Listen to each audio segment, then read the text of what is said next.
తెలంగాణలో ఐఏఎస్ల భాగోతాలు బయటపడుతున్నాయి. ప్రభుత్వం మారిన తర్వాత ఒక్కో ఐఏఎస్పై ఉచ్చు బిగిస్తోంది. మొన్న సోమేష్ కుమార్, నిన్న అరవింద్ కుమార్, నేడు రజత్ కుమార్ ఆస్తులపై వివాదం రేగింది. మహబూబ్నగర్ జిల్లా హిమాజీపూర్లో రజత్ కుమార్ 52 ఎకరాలు కొనుగోలు చేసినట్లు వార్తలు వచ్చాయి.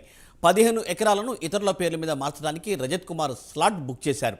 Retired IAS Rajat Kumar, GHMC మాజీ డైరెక్టర్ శివబాలకృష్ణ ఆస్తుల వెరిఫికేషన్లో పలువురు ఐఏఎస్లకు సంబంధించిన ఆస్తుల పేపర్లు కూడా బయటపడ్డాయి.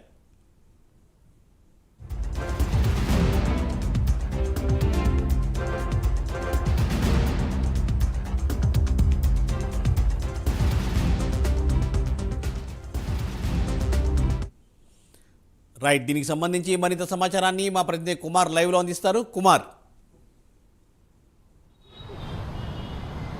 థ్యాంక్ యూ మూర్తి.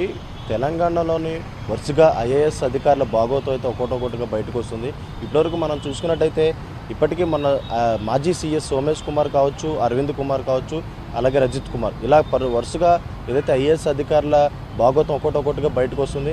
ఇప్పటికే హెచ్ఎండిఏ మాజీ డైరెక్టర్ శివబాలకృష్ణ అరెస్టుతోని ఒక్కొక్కళ్ళ అధికారులు కూడా బయటికి వస్తున్నారు. మొత్తానికి హెచ్ఎండిఏ మాజీ డైరెక్టర్ శివబాలకృష్ణ అరెస్టు తర్వాత తన వాంగ్మూలంలో కొన్ని కీలక విషయాలు అయితే బయటకు వచ్చినాయి. ఏదైతే మాజీ ఐఏఎస్ అరవింద్ కుమార్కు సంబంధించిన కొన్ని ఆస్తి పత్రాలు కూడా ఏదైతే శివబాలకృష్ణ ఆస్తుల పత్రాలు ఏదైతే స్వాధీనం చేసుకున్న క్రమంలో వెరిఫై చేసే క్రమంలో కూడా సోమేష్ కుమార్ది అలాగే అరవింద్ కుమార్ ఇలా వీళ్ళందరికీ కూడా ఆస్తి పత్రాలు కూడా అక్కడైతే లభ్యమైనాయి. మొత్తానికి హెచ్ఎండిఏలోని ప్లానింగ్ విభాగంలో పనిచేసే సమయంలోని పలువురు ఐఏఎస్లు శివబాలకృష్ణను అడ్డు పెట్టుకొని చాలా అక్రమాస్తులు సంపాదించినట్లు కూడా ప్రస్తుతం అధికారులు అయితే గుర్తిస్తున్నారు. ఏదైతే నార్సింగ్కి సంబంధించిన ఒక కంపెనీకి సంబంధించిన భూ వివాదానికి క్లియరెన్స్ కూడా ఐఏఎస్ ఎవరైతే నవీన్ కుమార్ ఉన్నో ఇతని ద్వారా శివబాలకృష్ణ క్లియర్ చేసినట్లు కూడా తెలుస్తుంది. అలాగే మొత్తానికి ఆ ఐఏఎస్ అరవింద్ కుమార్తో పాటు పలువురు ఐఏఎస్లు కూడా దీంట్లో ఉన్నట్లు తెలుస్తుంది.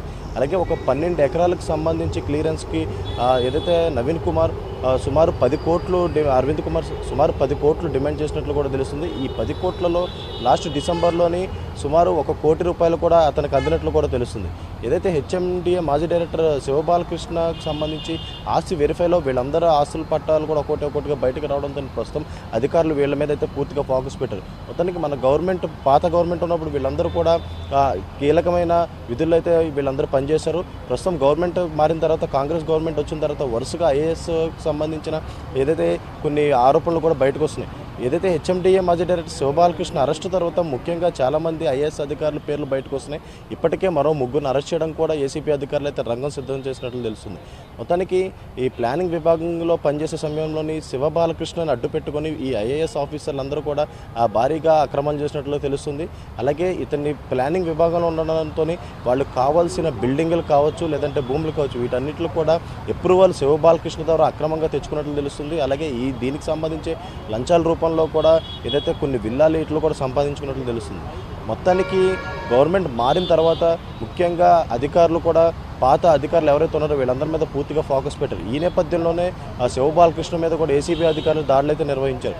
దాడులు నిర్వహించిన తర్వాత కూడా ఒక అవినీతి తిమింగలం దొరికిందని చెప్పొచ్చు. సుమారు 250 కోట్ల పైచిలకు ఏదైతే అక్రమాస్తులు అయితే ఈయన సంపాదించారు. మొత్తానికి ఏదో ఆదాయం మించిన ఆస్తులు ఉండడంతోనే ప్రస్తుతం ఆ అధికారులు కూడా ఆయన రిమాండ్కి తరలించారు. అలాగే 8 రోజులు ఏసీపీ కస్టడీకి తీసుకొని పూర్తిగా విచారించిన తర్వాత కూడా మొత్తానికి శివబాలకృష్ణకు సంబంధించిన రిలేటివ్స్ ఎవరైతే సొంత తమ్ముడు నవీన్ కుమార్, అలాగే మరదలు, అలాగే మరొకళ్ళు, ఇలా చాలామంది పేరు మీద బినామీ పేర్ల కింద ఆస్తులు కూడా వాళ్ళ మీద అయితే మార్చడం జరిగింది. సుమారు 70%కి సంబంధించి ఆస్తులు కూడా బినామీ పేర్ల మీదే శివబాలకృష్ణ పెట్టాడు.